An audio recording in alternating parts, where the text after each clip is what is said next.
Армысыздар. Бүгін сіздерге тез арада дайындалатын етсіз гречка дайындауды көрсетемін. Каналға тіркеліп, видеоға лайк басып қойыңыздар. Ең алдымен біз кабачокты жақсылап отырып, жуып, ортасын тазалап, дәл осы видеодағыдай етіп, турап шығамыз. Ендігі кезекте бізде баклажанды да дәл осылай етіп тураймыз.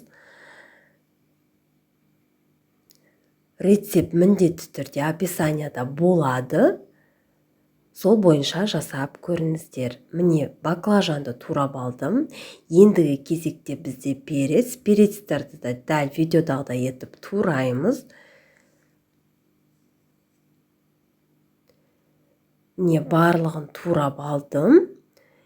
Ендігі кезекте бізде сәбізді де видеодағыдай етіп тураймыз. Барлығын араластырып қуырған кезде өте дәмді болады. Және тез арада дайындалады, уақытыңыз мүлдем кетпейді.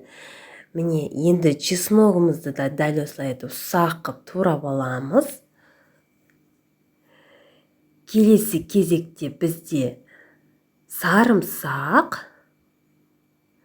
Міне енді қызып тұрған майымызға сарымсағымыз бен чесногымызды қосып, жақсылап отырып қуырамыз.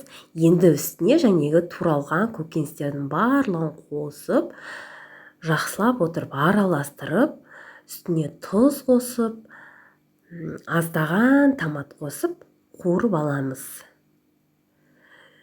Енді біз гарнирға гречка дайындаймыз ғой, сол гречканы дәл осылай майға қуырып, үстіне су құйып, тез арада пісіріп алатын боламыз. Дәміне қарай тұз саламыз. Бұл жылдам бізде пісіп қояды.